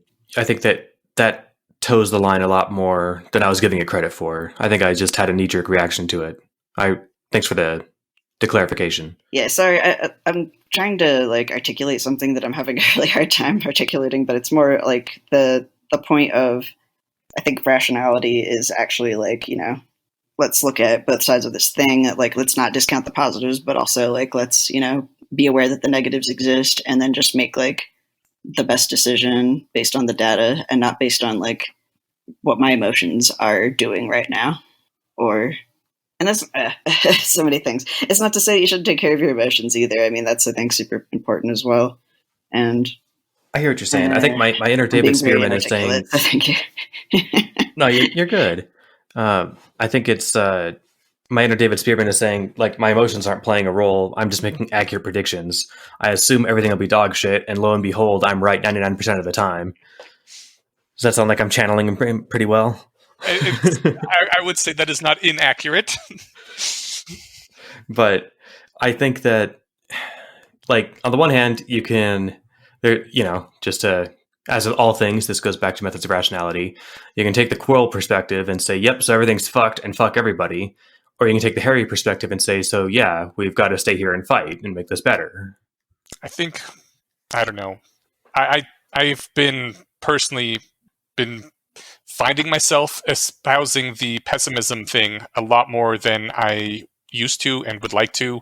And it's been negatively impacting me. So I need to find some way to start surrounding myself with more positive things, even when it feels like a stupid, saccharine thing to do. Yeah. Well, that's sort of the taking care of your emotions part of that, too. And also, I need to specifically stand up and say things like, you know what? Sure, it's dog shit right now how it's done, but it could be done better, and someday we will do it better. I think it's also worth saying, okay, this is bullshit right now. However, first of all, let's give ourselves credit for the fact that we are doing X, Y, and Z things that we weren't able to do in the past. And then also we're learning about all the ways we failed this time, and people are going to be more prepared in the future, know what to do differently, better, etc. Yeah, I think part of it, with, the Steve Novella, don't give in to cynicism and, stay up and fight, rage against the machine. My rage against the machine tank is empty, right? Part of it is just you get so burnt out on this, I'm sure there's a word for it, Trump fatigue or something. But I guess to Jace's point, I like the way you're putting it, that, it's you can take solace in the fact that things are better than they were without saying we can't do better. And the other thing too, I was thinking about this when, for fuck's sake, this impeached fraud president got 3 Supreme Court seats that yes, worst case scenario, I remember when he nominated her and this was obviously going to go through because of course, yeah, this could end badly and it could, make the United States less comfortable for a few decades. But hopefully, my view is that, in the long run, how does Scott Alexander put it? That, I forget, he paints this picture in the Moloch essay, but history might swing different ways, but it always moves left. We are historically always on an upward trend, with the occasional setback, sure, but in 100 years we'll be better than we are now. Almost definitely, right? Or at least if you were to base on historically, things have been getting better, right? Yeah. So setbacks aside, I think we're still moving forward. Yeah. We still have the capability of moving forward. Also, I think that there's something about sort of just also, I guess, believing in humanity's potential to be good and to be competent, where maybe that is sort of the having blind faith or whatever thing. Thank you. I think that's what my problem was. I was losing my my faith that humanity even had the potential to do good and do better. That everything always seems to reduce to status games and this zero sum fighting over petty shit, and I need to stop thinking that. Yeah, like, because what's everything? You're like, everything always. Those are actually like. Sorry. Those are things that are literally false, I know. I mean, this is like really. I'm trying to find this CBT article that I'm going to just give up because I've been really inarticulate. Well, I've kind of half of my brain is trying to say podcast words and half of my brain is trying to figure out where I put the link. But this is like literally how you use CBT to combat depression and anxiety by catching when you have these thought distortions of like always never discounting the positive, catastrophization, and realizing like. Can you quickly say what CBT stands for? Because there's at least 3 different things that cognitive behavioral therapy. Okay, thank you. Not CBD, not to be confused with the non-psychoactive cannabinoid or whatever the other one is. The other one was cock and ball torture. Oh, well, I know I can at least advocate the CBD. I went off benzodiazepines entirely with CBD tincture. Oh, okay. Not CBT. No, actually. Well done, Ignash. Thanks for putting a smile on my face. This was kind of grim. No problem. Yeah, when you were getting to a dark place, I was actually also about to read you. This is a super tangent, but like really quick. Since I was homesick from my like partner's Halloween party yesterday, I was playing around with AI Dungeon, the GPT. I think it was GPT-2 at that point, right? Sort of interactive adventure game. Yeah. Some people had written some Halloween scenarios, and there was this clip from one that I found that is just excellent. You walk towards the kitchen before you hear the doorbell ringing. It's probably your father returning from work, says your mother. He always comes through the front door. You nod and walk towards the front door. You open it up to find a man standing on the porch. He has a large gut and thinning blonde hair. His brow is furrowed, and he has a confused look on his face. Hello, he says. I'm your father. I came through the front door. I know, you reply. I'm not stupid. Awesome. It's me. I came through the front door like I always do. This sounds like an alien replaced your father. Yes. It's actually like, yeah, it does create this spooky feeling, but I just love the playing with baby AI, how it'll be like really lucid sometimes, and then sometimes it's like, this is why humans are like great. Mm-hmm. So yeah, humor is really good for combating stress, depression, anxiety. So yeah, and also like cute animal videos. The Great not British exactly Baking the same Show thing, but yeah. They did Japanese week this weekend. It was awesome. Oh man, I might need to see if I could find that. It's on Netflix, most recent episode. Oh, nice. Okay. I have to remember that. So. Were you... I was going to say, as you were reading weird stuff, I remember you were going to tease us with some kind of time travel thing? Oh, okay. Now I'm looking for another link. Okay, it's not time travel. It's this... Well, the article is on Psychology Today. I found it as just like a Google recommendation, which like sort of in the theme of targeted ads. Google's pretty good at suggesting me articles, sometimes too good, because definitely I was supposed to be doing my like programming boot camp, which is not a thing I can talk about, but instead I was reading shit like this. In the time of tachysensia, which I will link so that people can read this, but apparently the psychologist wrote an article called "Is There Such a Thing as Tachysensia?" and then received dozens of feedback messages with stories of tachysensia bouts, along with comments claiming that there's no such thing as tachysensia. What is tachysensia? So it's... Is that sense of time? Yeah. People get, apparently, like, and it usually comes up when, in reference to, like, PTSD, fevers, migraines, stress, fear, anxiety. This frightening, like weird feeling of time going really fast or really slow.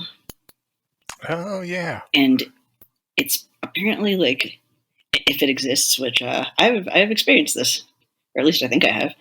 Mm-hmm. The part of your brain that like creates a feeling of things being consistent and logical, you know, time following, time sort of passing at the same rate, can get messed up. Oh. There's a couple quotes. So I felt like I was in a tunnel with a person approaching me, the same person, many times over and over again at great speed. I would hear a clock on a wall ticking so loudly as I saw the second hand whipping around. It sounded like someone was hitting a giant bell with a sledgehammer. I'm standing on an escalator going up, but the people on the down one to my right are descending 5 times as fast. The surroundings around me appear to move fast as if someone pressed fast forward on a movie. Like, all of this sounds stuff that would be terrifying if you didn't know why it was happening, but like really enjoyable if you'd taken some drugs and were expecting it. Yeah, I was going to say, first of all, this sounds like things that people experience on psychedelics. Distortion or dilation of time, I think, is like something that is consistently reported as one of the side effects or intentional effects of some recreational drugs. And it's different when you're doing it on purpose. Yeah, I mean, it could still be really scary. I had actually an experience with this, what I think is the same thing, when I accidentally combined drugs that should not be combined. Ooh. And the way that the psychiatrist explains this is in line with the like surfing uncertainty, predictions all the way down model of how your brain works. But I remember before I even read that article or knew anything about that model, one time I was at an anime con, and then I took some drugs that shouldn't be mixed, and had like one beer, but like it was really scary actually because it was early in the day. When we arrived at like, I don't know, 10 a.m. or something, I like took some prescription drugs and like some nootropic. And then like that night we were eating dinner and I had one beer, and then suddenly it was just, I started experiencing time as just like a bunch of saccades or like still snapshots. Oh, neat. With all the space in between that like, I think is actually the stuff that your brain fills in to make it seem like there's this, consistent pattern, or this okay, this happens and then this must happen, and this person was walking across the room at this time. Like your brain's actually just like making all this shit up and filling it together, like, you know, piecing it together, and it seems really logical and consistent. Yeah. Unless you break that part of your brain and you realize how little sense experience you're actually getting from the environment and how much your brain is just like sort of making a hologram of what it thinks is going on. I don't know. I think it's really cool, and also something that I don't know, something I'm just like interested in lately. Yeah. And it would be. Oh, go ahead. No, go ahead. Oh, I was just saying, like, and since it's on drugs, you always then you have to wonder, like, is this because it is breaking down my brain's ability to fill in these details so I'm noticing it? Or is this because the drugs are just making me think this is what normally happens when usually my brain is running just fine? Yeah, I don't know. Are you seeing the true functionings without the artifice layered over the top, or are you just having a malfunctioning period? Yeah, I mean, if you look at MRI scans of the brains of people on psychedelics, which I know that they've done a lot of mushroom scans. I'm not sure about other kinds, but what neurologically appears to be happening is that while normally parts of your brain will show active electrical currents that are associated with whatever tasks at hand or whatever you're processing, all of your brain is just lit up on mushrooms. And so what you're experiencing is actually the loss of your ability to selectively focus, to filter out information. Which it's kind of interesting. I also can't help but imagine like how easily a trip could turn bad sitting inside an MRI. Yeah. Like, it could be fun. I actually don't mind the rhythm of it, and they tend to get really warm, which is nice. But it could be an odd experience for sure. I think it'd be hard to sit still. some noise canceling headphones that played in some cool music, and maybe something video screen above you. Yeah, because just being inside that hollow metal tube would be awful. But if you got something to look at and something fun to listen to, it could be pretty good. Yeah, they usually throw on the headsets that feed through, whatever noise, but still an odd time. I gotta say, one of the most interesting things that happened from taking LSD to me was, you know how you have the saccades with your eyes where they're constantly moving just a little bit, and your brain edits it out. You never see it. I was coming down and I was looking out my back door at the power lines, and I could see them jumping, like just little bounces. And it took me a couple minutes to figure out what the hell was actually happening. But like when there was something interrupting my line of sight, like not a post, but one of those things in your window that goes up and down, that just, I don't know the term for it, but the central thing that would break your line of sight, like the jumps to the left and to the right of that were different and not in time with each other, even though they were the same line. And I was like, oh, okay, I get it. I'm seeing the saccades. Like, I'm actually seeing the effects of my eyes jiggling a little bit all the time. And my brain is just failing to stitch it together into one seamless thing. That's really cool. But the neat part was, apparently some part of my brain got the message that these power lines are different from all other power lines. And so for the next 3 weeks, whenever I looked out there at those power lines, I could always see them, not nearly as much as when I was coming down off the LSD, but I could always see them jiggling just a little bit. And I was like, how long is it going to take for my brain to realize that these are just normal power lines again, and I should interpret them like all other power lines?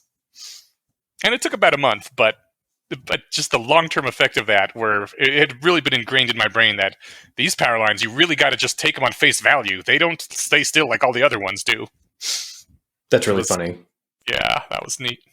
Yeah, so anyway, I want to link this article because I don't know, I found it to be a really fascinating read, and it brought up a bunch of other questions about experiences that I've had, and I'm actually just curious to hear if other people in the community have experienced this sort of thing, and to hear more people's experiences, because they're really cool. And I think that there's something really valuable about the experience of kind of getting a firsthand view of your brain's abilities, and then also like your brain's sort of limitations. It's humbling. That's my random thing. Okay. No, that's really cool. Some of my favorite action scenes, like both in novels and in movies, are things that try to portray that sort of thing, where someone is under such stress that it breaks down those normal brain functions. And I remember Altered Carbon specifically had one in the book where he disassociates from himself. Bullet Time is, that's a good one too. In Altered Carbon, he disassociated from himself, and that was really fun to read, where like he felt like he was trapped within him and just reporting on what his body was doing.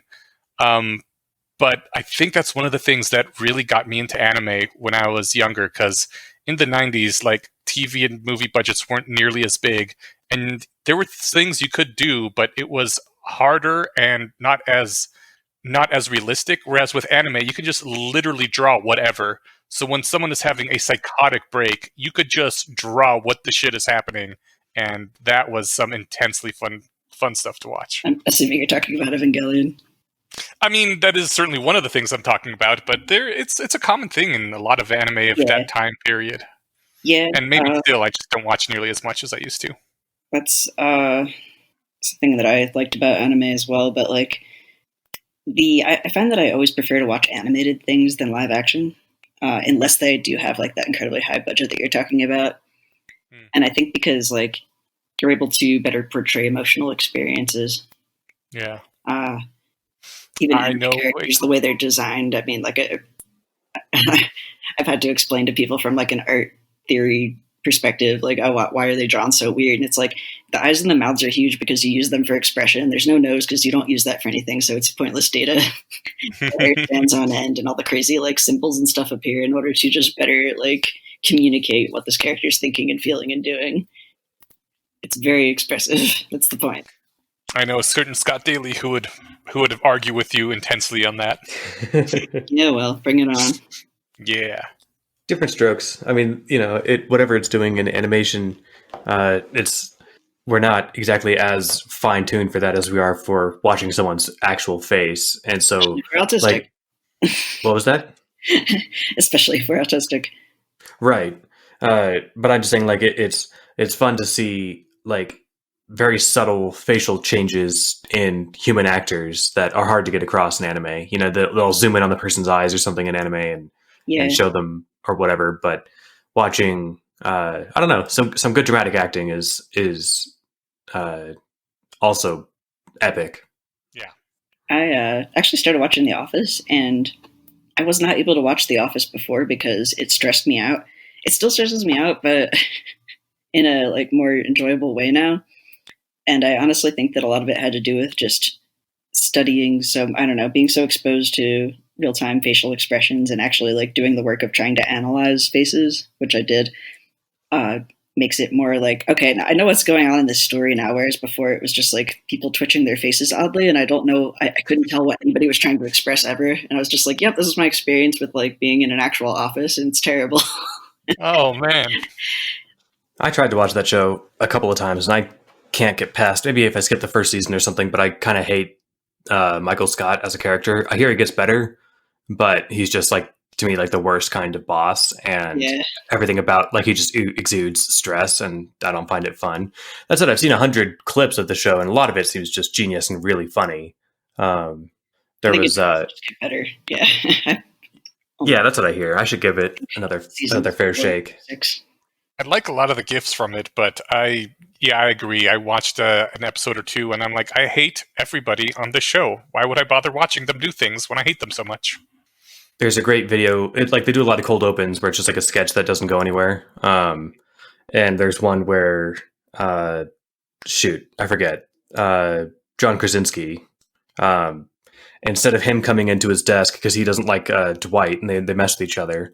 So instead of him coming in one morning, it's Randall Park, and he's just like, "Hey, Jim," or he's like, "Hey, Dwight," and he's like, "Wait, you're not Jim," and he's like, "Of course I am." He's like, "Okay, if you're Jim, what deal did you close?" And he's like, "Oh, you mean this one or this one?" And he's like, "No, you're not Jim." And he grabs the guy's picture off his desk, John Krasinski's. I forget his name in the show, and he looks at it, and it's got Randall Park in there. And he's like horrified because he's like, "Oh my God, I've been wrong this whole time." Randall Park is Asian and John Krasinski isn't. That's why it was so dramatic. Oh, okay. Yeah. So it was just like, it was a great, I mean, so like those little sketches I think are really funny. Like, it doesn't involve anyone being as nutty as they usually are in that show. But I guess I'm not informed enough to talk about the rest of The Office. But I did have a question, Eneash. Here's some random ideas to talk about. You had a couple of other things you wanted to get to, and I'm curious about the second two, because we talked about the, Rage Against the Machine stuff. So, all right, one of the other ones is, so this came up just by on the Discord watching, again, Why We Cur. He's really coming up a lot in this episode, talking about driving in Sweden. It seems to me that if society makes a really big deal about something, it can really kind of screw up the practice of it for people, because, like, in America, driving just isn't that big a deal. Like, you get in a car, your family car, with someone in your family, and they kind of show you how to do it, first in a parking lot, then in some like more abandoned streets, and over the course of a week or two, you pick it up, and then you kind of drive badly, and maybe you crash the car or get close calls or something, but everybody knows teenagers get in more accidents, and that's why their insurance rates are so high. Whatever, it's not a big deal. You learn how to drive. And like in Sweden, apparently it's this huge thing where not only does it cost thousands of dollars for lessons, but like it's very rare for someone to pass their driving test on less than the fourth time. And when Wyweaker was talking about it, he was like, how do you merge onto a highway where all these cars are zipping past? Or like, how do you know that without all these tests, how do you know to check all your mirrors and look to your right before you start pulling out so you don't hit the bicycle pedestrian? Most people he said, like, I know, but like he just said, like the thing was the way he said it, like he was taking the test and the instructor was like, "Oh, you didn't look right there. That's a dead bicyclist." And I was like, "Wow, holy shit!" Like it seemed like it was such a big deal and so stressed and so stressful, I guess, in their society that it just the entire process of learning to drive seems to have become this massive thing that it just doesn't really need to be. And I was trying. As someone who's lost people to car accidents, I actually think that people dying in traffic accidents is a big deal, and that we should take driving seriously.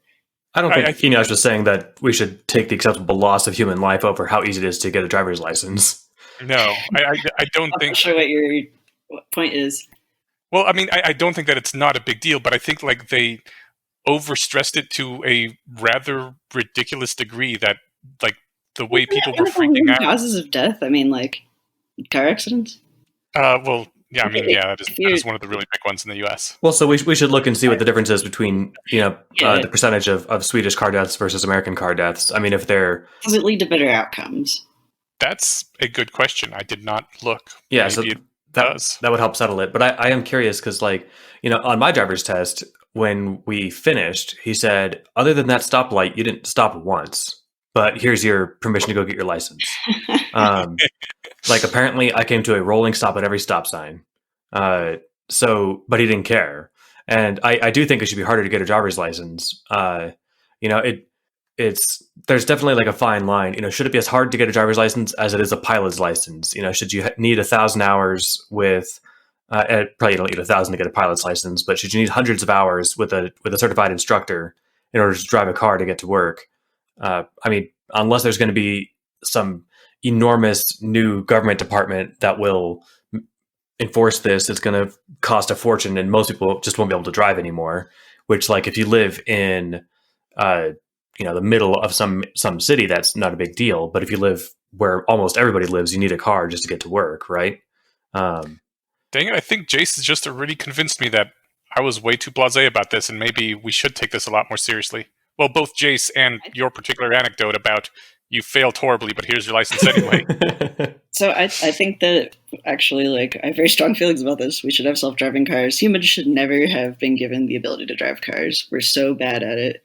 Yeah, absolutely. Every time I drive anywhere, and like, I guess it's hypocritical to be like, and like, and I drive all the time, so I see all these terrible things, but nobody knows how to drive. Yeah. Like the whole, I've definitely like remember the driver's test being kind of shitty, not covering a lot of things that like, basically they were testing like, can you turn the car on and sort of drive it around, and mostly figured, okay, you're fine. But I see people just, merging without looking and cutting each other off. And especially like, I see this a lot when I'm driving like towards Thornton area where one of my partners lives. I don't know what the deal is, if it's just coincidence that I happen to just see so many shitty vehicles, but like there was a day where there was a car in front of me falling apart. Like I'm driving and something that like just falls off the bottom of their car, a long piece of pipe. Oh my God. And I had to actually like drive off the road a bit, where luckily there was like a full 2 car lengths of margin on the side of the road. Like, cause I was on the highway, but like I had to keep dodging like that.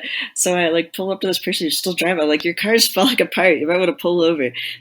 He's gripping his steering wheel, looking straight ahead, and doesn't like behave as though he's heard me and just keeps driving. But there's just, so I like have relayed this story to a few people because I just find this baffling. Like, I don't know what was going on there. But yeah, that's the kind of thing that can just like happen when you're on the road. I mean, yeah, I do still think like Sweden seemed like it's over exaggerated, because I was hearing stories about, not hearing stories, I was literally reading people saying like, how do you manage to stay in the lane when you can't see the tires and where the lines are and the road are? I'm like, you just from a little bit of experience, you get the feeling of, how it looks when you're in your lane while you're driving from your car, from the driver's side. And I think another one that brought up was like parking. And I thought they were talking about parallel parking because, that can be, if you don't know the algorithm, it's hard to figure it out on your own. Once someone teaches it to you, you're like, oh, okay, that's how you do it. But before you've been taught the method, it's tough to figure out. But I guess it was even just like pulling straight into a regular parking spot. And I'm like, this doesn't seem at all difficult. And I know Americans are reckless and bad at driving, but there's some things like staying in the lane and pulling in the parking lot that seemed really intuitive and easy from the from pretty early on. Yeah, getting a sense of how big your car is the kind of thing you get sense of, but like first time in a new car, you might not get it exactly right. You know, like I once in a while will park my wife's car in our single car little garage unit, and she drives a Subaru Forester, which on its side isn't actually all that much bigger than mine. It just feels a lot bigger because it's a taller car, maybe a couple inches wider or something, but not radically. But it's still like, because the angles are all different, you know, when you're turning to angle into this thing, because you can't just pull straight in given the way our parking lot is all set up. There's this, you know, moment every time where I'm like, am I gonna, you know, hit the bumper on the edge of the garage here? And so far not yet. But well, maybe this is a thing about, like, in Europe, a lot of people don't own their own cars, and so you're always driving some weird, strange thing. Whereas in America, you have one car that you intuitively get a feel of after a bit of time. I remember it taking a very long time to get that feeling when I first started driving, but like, I don't know, recently I've been driving a lot of moving trucks, and it's definitely like a skill that you can build. Like, it takes me a couple of minutes behind the wheel of a new car to like get the feel of the dimensions, and I feel like the first time, like letting any random muggle with that I wish people knew, right, could relay in some way other than just do it a lot and get the experience. Yeah, letting any random muggle with $20 drive a commercial vehicle is kind of insane. There's a great little clip on Family Guy. You can YouTube Family Guy U-Haul that summarizes it perfectly. But yeah, I mean, you don't need a commercial driver's license to rent a big U-Haul and drive this from wherever you want to wherever you want, right? It's surprising that I'm allowed. You know, I'm licensed to drive my little Honda, and then for whatever $50, they let me borrow it for a day. Some giant truck that is, you know, no rear view window, and it's a whole different beast.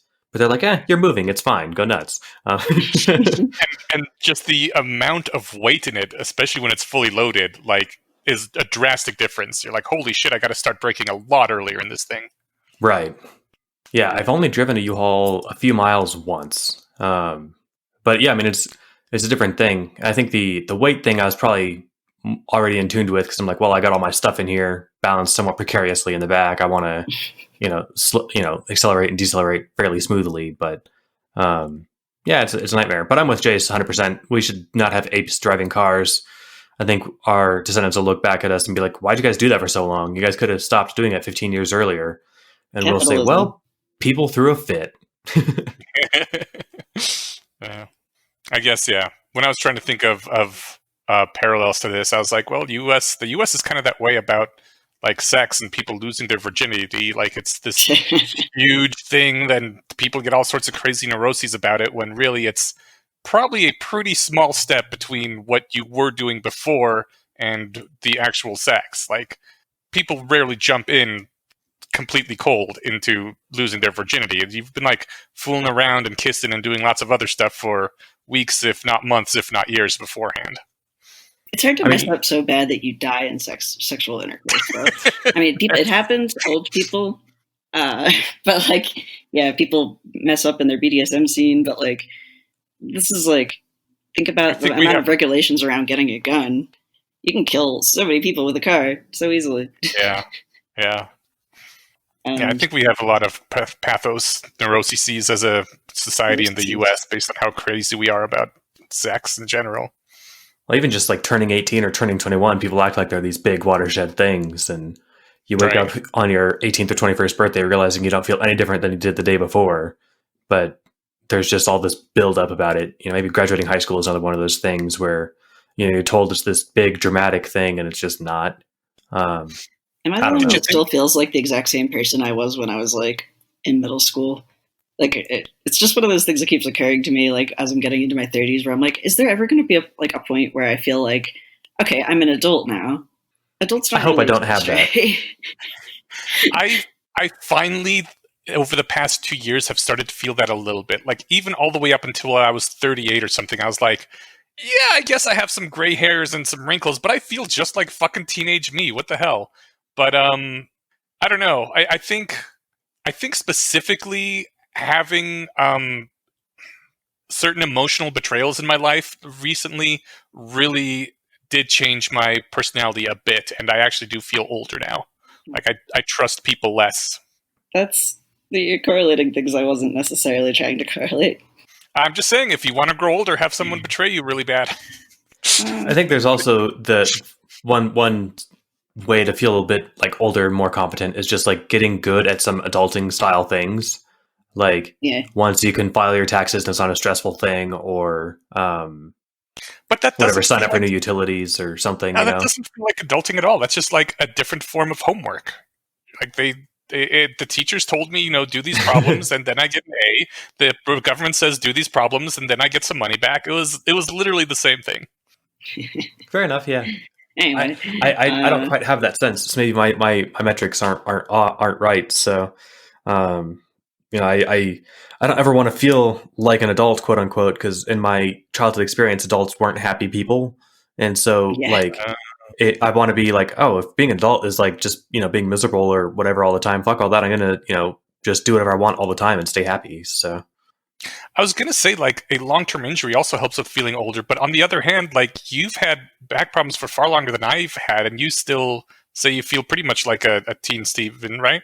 I mean, I don't know what teen Steven felt like. I mean, physically, I feel old. But, like, since I guess I've felt this way for so long, it's just how I am. But, I just mean, like, cognitively, I guess. And I'm probably modeling that off of, bad archetypes. But... yeah, I mean, just I don't know. I decided that, like, nah, if being mature means, like, I don't know, whatever, doing boring adult stuff instead of having fun and watching movies and playing video games, I'm just not going to do the boring adult stuff. Yeah, forget all that. All right, what was this third item on your listing, Yash? It was confusing. Yeah. Oh, okay, right. The last thing was gatekeeping as a way of limiting new stakeholders. This came to me when I was finding out about eviction law. Because now that I rent a place out, that might become important. It's weird to me, like how many laws there are making it hard to get people out of a place that you live. Like even when they're actively doing bad things to it and not paying you any money. And really, it seemed to just came down to the fact that like once someone is somewhere, they kind of have a stake in it. And God, how I don't know how to put this exactly. Like once people mix their own lives in with anything at all, they feel a sense of ownership and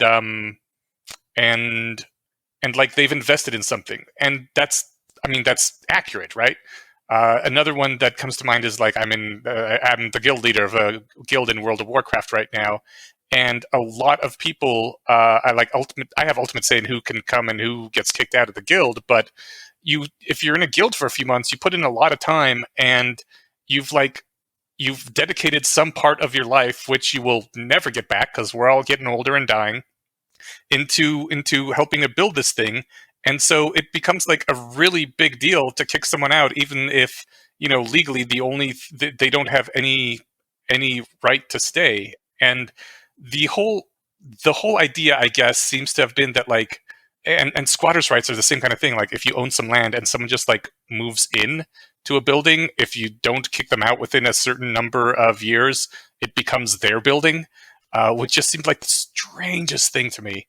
But I guess like property rights are delimited by the government in order to keep people from not killing each other, right? And that's what it is. When someone feels like they have a stake in something or some place because they've mixed their own life with it, then they might get angry. And just because the law says, oh, this is technically my car or my house or whatever, and you have to go out now, if they're like, no, I have been using and maintaining and living in this place for X number of years, I will fight you. I will, maybe start a fire and endanger the neighborhood. I will maybe attack someone violently. The government doesn't want that to happen. And so they take the interests of all stakeholders into account, even not necessarily people who have legal rights to stuff. And so I kind of like understood now why sometimes there would be an instinct to gate off communities or social groups or whatever to not let new stakeholders just join willy-nilly, because then once someone is in, they do start mixing their life with stuff and getting investment in it. And if you don't like what they're doing, it can be really hard to dislodge them afterwards, both from them fighting back perspective and even from like a legal perspective. So gatekeeping seems almost like a rational thing to do in various situations. I don't know. This is just a random thought I was having. It is not well thought out, so I'm just kind of throwing it out there and wondering what you guys think. That's the theme of tonight's episode. Don't sweat it. I don't know. That's interesting. I see what you're saying. Like, you want a barrier to entry into things because it, I guess, makes it more. It keeps out things that'll easily ruin the or that could easily ruin the situation. Yeah. Is that a good distillation? Yes. Like, yeah. If someone joins a new community and they try to change the community norms a bit, that might, annoy everyone else there. But on the other hand, if they've been part of this community for a long time and contributing to it as well, then it's hard to just, say, kick them out or ignore them. And that might be why you want to, vet the people that you let join your community in the first place. I'm trying to think of any things that this can apply to. It seemed like, Jace, you had some counter argument early on before I got going. Not really a counter argument, but just I wish that I feel like probably there are people who are better equipped to talk about this because I'm weak on history and economics, but I believe that the eviction laws are so strict because there was a point before that they were really heavily weighted, or just maybe 100% weighted, like for the benefit of the landlord, and it led to this like really oppressive, or I don't know. I'm sure that there's also different opinions about this too, but yeah, there's definitely abuses that can be that a landlord abuses of power can exercise. So there definitely needs to be some protections to protect against that. Yeah, I mean, the other thing is like my experience is my dad is like a carpenter, but he also like started like when he was in his 50s or so, buying some investment properties, fixing them up, and trying to rent them. And then I also did this, not the exact same thing. I like owned a house, lived in it, and rented out rooms to roommates. And some of my friends and coworkers also did this. And my experience that I had and that I always hear are of terrible tenants who are so protected by laws that you like can't get rid of them. Yeah. And yeah, it can be as bad as like literally having someone living in your house who is like eating your food, not paying rent, trashing the place, having parties there all the time, or having their like various like creepy boyfriends come by and just giving them the key, like just all kinds of, especially if you're living there too. But like, my dad's like renters regularly would like trash the place that he'd fixed up, and it ended up costing more to fix it than like he had earned by having them as tenants. A coworker had it was like his and his wife's first house, and then they got another one when they had kids, and they're like, we'll rent this one. And the person living there kept saying that they had medical bills, so they couldn't pay the rent, but they wouldn't leave. They went through the process of evicting them, which I think took years. And the person was so mad that when they moved out, I think they broke all the windows and then also broke all of the pipes and let the lower floor flood with sewage. Jesus Christ. In order to get back at my coworker who, owned the house and was still paying a mortgage on it. Is there no like way to get insurance against this? Because all this is making me want to never rent my place. It's a risky thing. I have learned well that, and I didn't learn it precisely the hard way, but almost, that you really, really got to be very careful who you rent to. Yeah, you mentioned vetting people. Serious vetting. Yeah. I think also probably contractual agreements. Like I made the mistake of not making some of my like friends pay or sign a renter's notice. Yeah. And then if they, or it's, what is it called? It might just be a renter's notice, something like that. There's some document. But then like apparently legally, if you don't have them sign an agreement, renter's agreement, but you've let them live there for a certain amount of time, then that means that like legally they now have a stake in it. And so you can't kick them out even if you own the house, because it's like, well, you invited them here and they weren't paying rent before, so you can't just suddenly start charging them rent. It's like, so what? Okay. So then you have to prove that they've done something bad. That sounds like madness. I'm with you. Like, I'm sure that there's probably some really justifiable back reason for how things got to be this way, but because like you said, tyrannical landowners or landlords or whatever. But certainly, the state of affairs as it is sounds just totally untenable. I feel like it's one of those things like universal basic income, where I'm just sort of like, if we have these like societies, it would be cool if they could guarantee people at least like somewhere to live and food to eat, like clothes to wear. Like, it seems, I don't know, if we want to live in a society where we're pro-human flourishing, maybe give people the basics of like literally the ability to survive. But right. I don't know, maybe I'm just insane. Yeah, you get out here with that pipe dream. Come on. If we didn't have to defend ourselves against ourselves all the time, but we have to hack human psychology in order to. Oh my god! I'm getting like 4 or 5 like phone calls from elected or like representatives of elected officials. Are you guys getting those? I voted like a month ago. They need to get off my back. Yeah, someone called during the recording too. But we only have a few more days to look forward to. Or no, this will be the 3rd. I just have my phone nearby, and I'm gonna actually just go I'm gonna place it on the bookshelf. Okay. Well, you know what? That actually brings us full circle to the beginning of the episode, and we're a couple hours in, so we can wrap up here. If you guys want. Yeah. Yeah, we probably should at that point. I just wanted to kind of end up saying that gatekeeping sort of seems, it has a very bad connotations nowadays. It is not a popular thing, and in general, I was always against it as well. But I have come to see lately its practical applications as like a sort of self-defense thing, and maybe it isn't all bad. Yeah, no, I hear you. I think that's a bigger topic than we have time for, or that, or brain for. But yeah. I'm glad you got me thinking about that, because definitely there's, I think, ways that the model of economic, renter landlord relationships and the politics around that, has parallels with the community gatekeeping that you seem to be sort of paralleling it to, but I'm sure that there's differences. Well, we should have time to get to everything if we all live to be immortal, which will be the subject of our next episode. Yes. So. You could listen to us talk forever if you wanted to. Forever and ever and ever. Oh, God. Yep, that was already terrifying. All right, who is our awesome patron we're thanking this week? I got last episode. Oh, I think it was me. Looks like this time we are thanking patron Mark M. And Mark. I made a clapping gesture, but just came short of clapping into the microphone, which would have been a nightmare for everybody. Mark, thank you very much for your patronage. You are helping everybody who listens to this show get it without ads, which we all hate because they're terrible. I was just going to reference the bads of ads thing, where honestly, it's because of people like Mark that you guys don't have to listen to us talk about our really excellent mattress. And why Mark it's the most rational choice.